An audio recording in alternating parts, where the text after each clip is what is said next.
Welcome to Matters Financial and Geopolitical from a Frontier. I am back from a visit to Durban, which is most interesting. I like being on the southernmost or northernmost points of continents. You kind of feel the enormity of the world at those sort of junctions. And I visited the beach at Durban. I attended a wedding, and it was a very interesting place, actually. Largest population of Indians outside India, in point of fact. Wonderful colours and patterns of the Maasai Mara, photo by Claire Safaris via Kenya Pics. Macro thoughts. I've mentioned the possibility of this fractal previously, Bitcoin. This is Peter Brandt, lasted around 69.40. Turkish Lira recovered from a flash crash where it dropped almost 7% at one point yesterday. And my initial conclusion was there is only one winner in this matter, and it's not Erdogan. It extended its loss, plunged 3%, year-to-date loss 27.5%, that's from Holger.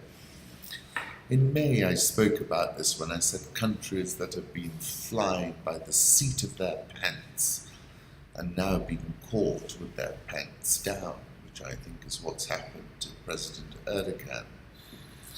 Turkey doom in one chart, Lira hits fresh low while 10-year Turkish yields hit a fresh high. And therefore, as I said in May, this is all the ingredients for baking a good old-fashioned crisis. Home thoughts. If you're a writer, you can make the death of a canary stand for the whole mystery of death. Nadine Gordimer. I'm a candle flame that sways in currents of air you can't see. You need to be the one who steadies me to burn. Everyone ends up moving alone towards the self. Finally, at 4 p.m, the old moon bleeds radiance into the grey sky. Political reflections. US has reimposed economic sanctions on Iran. President Trump confirmed he would reinstate sanctions on Tehran that had been waived as part of the 2015 Iran nuclear deal from which he withdrew the US in May. Sanctions, which take effect on Tuesday, prohibit Iran from using the US currency, bar trading in cars and metals and minerals that include gold, steel, coal and aluminium. Iran will also be barred from buying US and European aircraft. Individuals or entities that fail to wind down activities with Iran risk severe consequences, Mr. Trump said. In November, the US will reimpose another tranche of sanctions that bar imports of Iranian energy and prevent financial institutions from conducting transactions with Iran's central bank. Iran's economy has been rocked by a decline of more than 50% in the value of the rial. The Iranian currency against the dollar this year. Soaring prices and joblessness have fueled public dissent. Negotiations are meaningless when sanctions are imposed against Iranian children and people, Mr. Rouhani said on state television. First, you should drop your knife. US officials denied that the Trump administration was trying to engineer regime change. One official said the policy has not been regime change. It is to modify the Iranian regime's behavior. The officials declined to say if the administration would provide waivers to countries such as Japan and India that want to keep buying some energy from Iran. Our goal is to get imports of Iranian oil to zero, said one, adding that the administration would discuss requests from other countries on a case-by-case basis. Financial warfare has proven extremely effective. The currency collapse, you're seeing that Turkey as well, Venezuela. But it has also spread contagion and created a negative feedback loop in the region, Turkish Lira, Dubai, and others. And this is a very resilient regime. They've been there since 1978, and the MEK are a bunch of chances. The Chinese daily China Daily described as wishful thinking President Trump's belief that a fall in Chinese stocks was a sign of his winning the trade war, an example of his ability to elasticize the truth. On Monday, the Communist Party's People's Daily newspaper singled out Trump, saying he was starring in his own Street Fighter style, deceitful drama of extortion and intimidation. 9th of July, I wrote a piece, Tariff Wars, and I asked who will blink first. And increasingly, I think, President Trump has taken Z down a few notches and made him look brittle. And in what is now a game of chicken, he's kind of opened Z's eyes to the downside risk, which looks precipitous and of a fat-tail nature. From a trading perspective, I think the fire starter, the Chickie Run specialist, is actually beginning to shake Z. Trump will compliment anyone who flatters his self-perception. The truest compliment on Trump is on his own personality. Trump will compliment anyone who flatters his self-perception, whether they run beauty pageants, discotheques, or Stalinist slave states. The truest compliment on Trump is his own personality.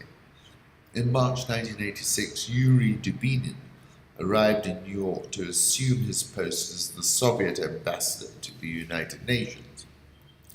Dubinin's daughter Natalia was already a diplomat serving at the Soviet mission, and she picked her father up at the airport and drove him into a city to which he'd never been.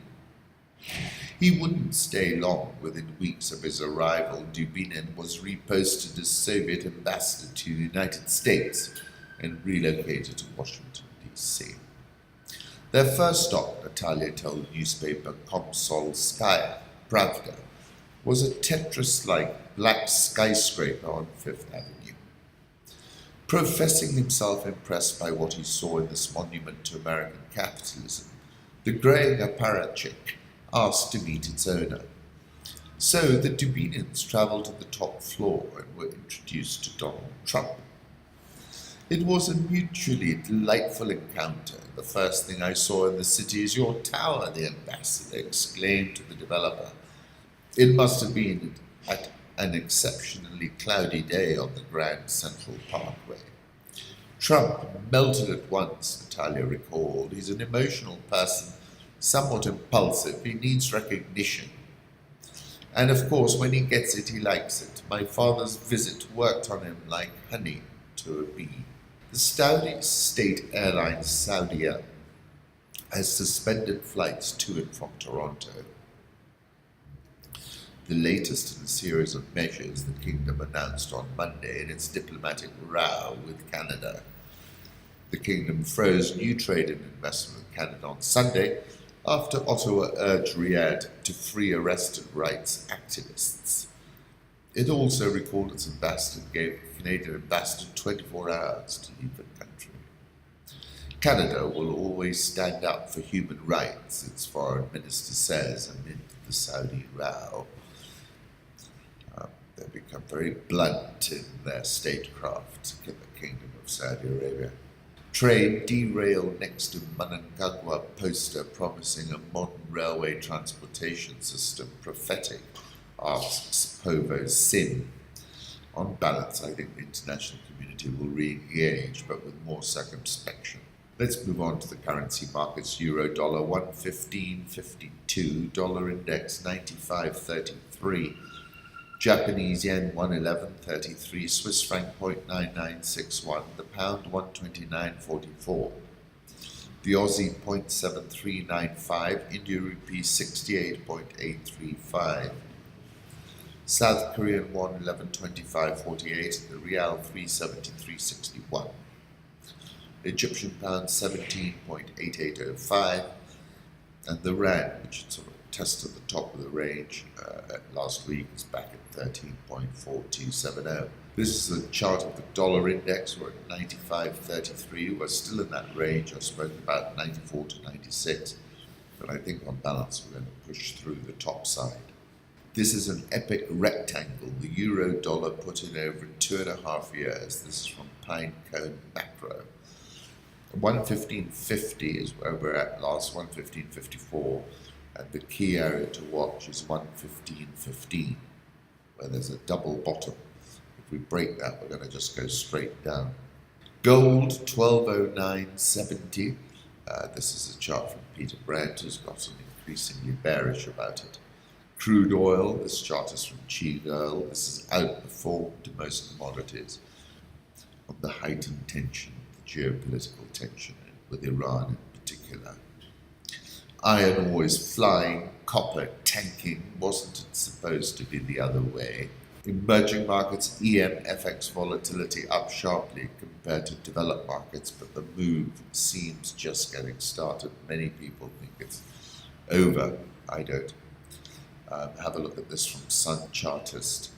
The most bizarre thing is happening in India. The stock market is at an all-time high, but not a single stock on the Sensex is at a new 52-week high.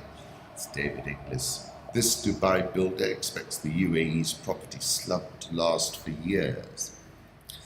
Rents are down 30% since 2016, and it will take 2 or 3 years before prices start recovering. Lower oil revenue, weaker economies in the surrounding Gulf countries have hurt growth in the UAE, while rising costs have reduced the appeal of its biggest city, Dubai. Property sales are on pace for the worst year since 2012, down more than a third in the first half of 2018 to $10.8 billion, according to the Dubai Land Department. Sub-Saharan Africa, Zimbabwe's opposition say supporters abducted as 27 appear in court.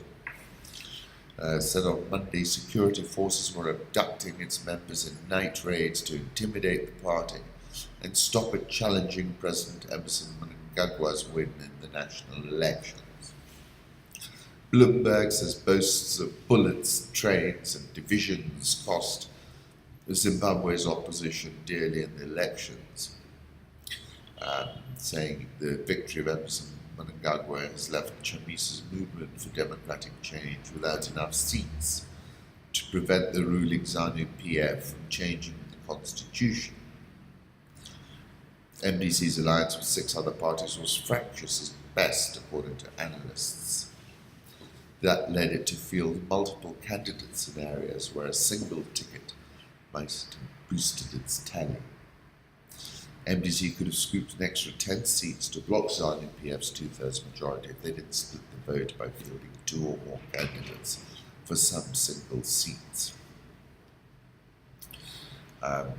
Chamisa said that the MDC will take legal action to overturn the election, saying it will use all legal and constitutional means to challenge the outcome. He insists that the MDC's own tally of the vote shows he has won 56% of the vote, compared with the 44.3% the Zimbabwe Electoral Commission says he got. Regardless of the outcome of the legal action, Chamisa's strong showing in the election signifies he'll have a role to play in Zimbabwean politics over the next 5 years. He has a proven following of almost equal magnitude to Mnangagwa and an important role to play in the future of our country if he chooses to present himself as a humble and unassuming statesman. Interesting developments, but I think on balance the money will come in, but it'll be a little bit more circumspect. Interesting article in the Asian Times. China's base in Sri Lanka, part of its dominant Indian Ocean presence. Sri Lanka recently announced it was shifting its naval base from Gale to Hambantota port, considered China-controlled, with a major role in China's Belt and Road Initiative. Sri Lanka has informed China that Hambantota cannot be used for military purposes, while China says the Hambantota port project is meant to help Sri Lanka become a logistics hub in the Indian Ocean. These are standard Chinese checkers. China said Gwadar in Pakistan was only being developed for commercial purposes, yet Chinese Marines are already deployed in Gwadar, and Chinese naval ships are being stationed there along with Pakistani vessels. The magnitude of Chinese investments in Sri Lanka is part of China's debt trap policy, whereby loan repayment includes strategic gains. Chinese nuclear submarines docking at Colombo since the early 2000s never docked at Sri Lanka Port Authority berths in Colombo mandated for military vessels, but instead docked at Colombo's South Container Terminal, a deep water facility built, controlled and run by China in clear violation of the China-Sri Lanka Protocol. CSCT is a Chinese enclave within a Sri Lankan-administered harbour. That is the advantage of the debt trap, and much has happened since then, including Hambantota being leased to the Chinese for 99 years. The Chinese Sri Lankan military base in Hambantota must be viewed in conjunction with other China bases in the Indian Ocean region. Gwadar and Djibouti are already operationalized. In fact, China has targeted high-grade lasers at US pilots from its Djibouti base. China is constructing its second overseas military base in Pakistan at Jiwani on the Gulf of Oman, which is much closer to the Straits of Hormuz than Gwadar. The crow flight distance between Jiwani and Chabaha port in Iran is just 35 kilometers, whereas Gwadar is 72 kilometers. India's plan for a military facility on Assumption Island of Seychelles remained jinxed without approval from the Seychelles Parliament. Recent reports indicate China is looking to establish a joint ocean observation station at Makunduhu, the westernmost atoll in the northern Maldives. Hambantota, Gadhu, Makundu, Gwadar, Jiwani, in conjunction Chinese port development activities in Bangladesh, Myanmar, Thailand and other parts of the IOR form a strategic matrix that indicates China's South China Sea Strategy 2 is underway. It should be of serious concern to the world. My piece over the weekend was the Indian Ocean economy in a port race. Good morning from Durban, South Africa. Durban is the southernmost and largest port on the Indian Ocean in Africa. In 2017, the port catered for 9,821 vessels and processed 22,785,761 metric tons of cargo, and has the largest population of Indians outside India. The Indians in Durban and all along the Indian Ocean coastline, from Mombasa to Beira to Durban, were brought to Africa by the monsoon winds. Professor Felipe Fernandez Amesto explains the precocity of the Indian Ocean as a zone of long-range navigation and cultural exchange is one of the glaring facts of history made possible by the reversible escalator of the monsoons.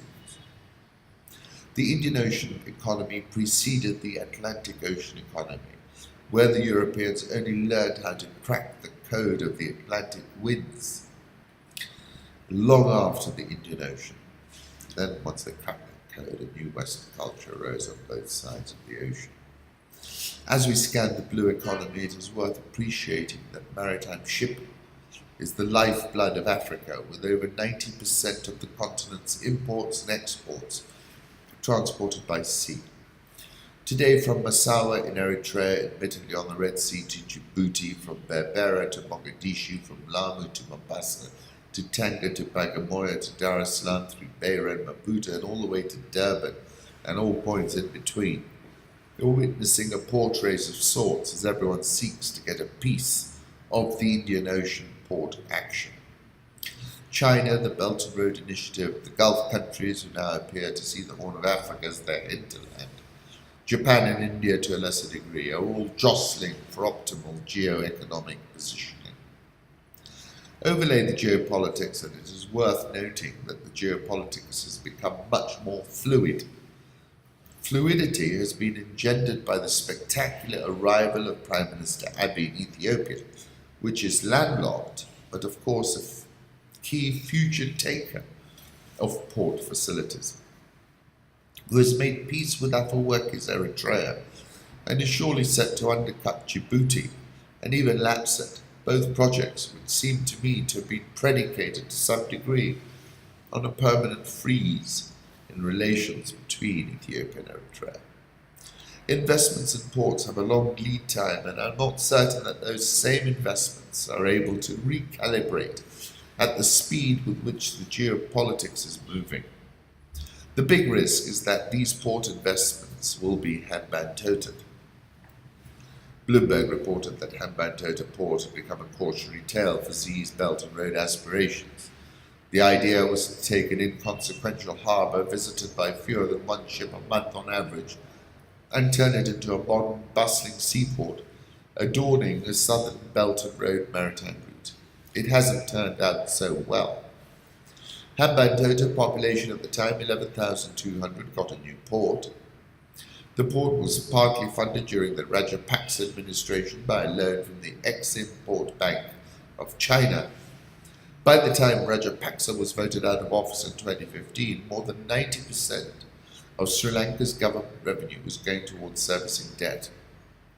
Last year, with Z's Belt and Road plan in full flow, a new Sri Lankan government moved to ease the debt. In return for $1.1 billion, it basically handed the seaport over to China. All these huge projects are a waste, says Wala Thanatri, a local politician who opposes the current Sri Lankan government. No ships are coming to the port, no flights are coming to the airport. I'm bullish on the blue economy, in particular the Indian Ocean economy, which is set to relive its glory days. Unlike the marvelous song Everyone's a Winner by Hot Chocolate, there will be winners and losers. Everyone is drinking the Indian Ocean Kool-Aid right now. This is a photograph of the Umhlanga beach in Durban. The South African all shares down 4.44% year to date. Dollar Rand lost at 13.427. Egyptian pound lost at 17.88. Nigerian all share down 4.61% this year. Ghana Stock Exchange up 10.87% this year. Tanzania wants to build a pipeline to pump gas to Uganda. Start in Dar es Salaam, pass through Tanga on the Indian Ocean and Mwanza on the Lake Victoria before crossing the border to Uganda. I think, as I said in September 2015, that Tanga is turning out to be quite geostrategic. This is interesting. Outperformance versus the region likely to stay in place as Ivory Coast catches up in manufacturing output of products like cement with the region. Advanced from 15th place in Africa in the World Bank's Logistics Performance Index in 2016 to second behind South Africa in this year's edition. ABSA Group reported a 3% increase in headline earnings. Nairobi, the US Embassy, was remembering the raid that happened there on August 7th, 1998. May all their souls rest in peace. Safaricom CEO has returned to office at Nairobi, defended the company's dominance as he returns to work. The country's industry regulator recommended in a draft proposal in May that Safaricom, which controls 67% of Kenya's mobile market, should offer rivals access to its transmission sites and its vast network of mobile money outlets to increase competition in the sector. 30 million customers have made a conscious decision to come onto Safaricom's network, Collymore told a parliamentary committee when asked if Safaricom was hindering competition. Committee is looking into whether any measures should be taken to boost competition in the market following the CAK's draft proposal. Collymore said he was confident authorities would not seek to punish the success of Safaricom, which is 35% owned by Vodacom, with the Kenyan government and Britain's Vodafone also holding stakes. I didn't get the sense from the committee that they're looking to cut Safaricom down to size. They are really genuinely examining whether there is anything else that needs to be done to encourage more competition in the marketplace. Other big players in the market are Bharti Airtel's unit, which has a 19.7% market share, Telkom Kenya, which has an 8.6% market share. He said the team has done a fantastic job in my absence. You saw the results in the full year. Now it is a little bit more about refocusing on the strategy in the company, ensuring that the strategy remains relevant, it is refreshed. And also, further to that, failures by the Communication Authority have contributed to the large disparity in the number of base transceiver stations owned by Safaricom compared to other operators, and we should not be punished for this. Competition must be investment-led, Stephen Chege told lawmakers. If you invest, you're likely to get the customers you're crying you don't have today, simply because you've not put in the infrastructure for them. As I said, on May the 10th, in a turbulent world, Safaricom is a must-have stock. 23rd of July, I wrote about how Safaricom was porting its M-Pesa platform into Ethiopia. 2nd of January, I was talking about being long Safaricom, and I said primarily because I didn't believe that the geographical expansion story or the e-commerce opportunity had been baked into the price. Share price data is on rich wrap-ups if you're interested. The full year total revenue grew just shy of 10%, full year EPS up 14%. I did an interview on the occasion of the results with Satish Kamath. Have a listen. And also, I am of the view that you break M-Pesa from Safaricom, it's a big mistake. Nairobi all shares down 0.26% year to date. NSE 20 is down 11.28% year to date.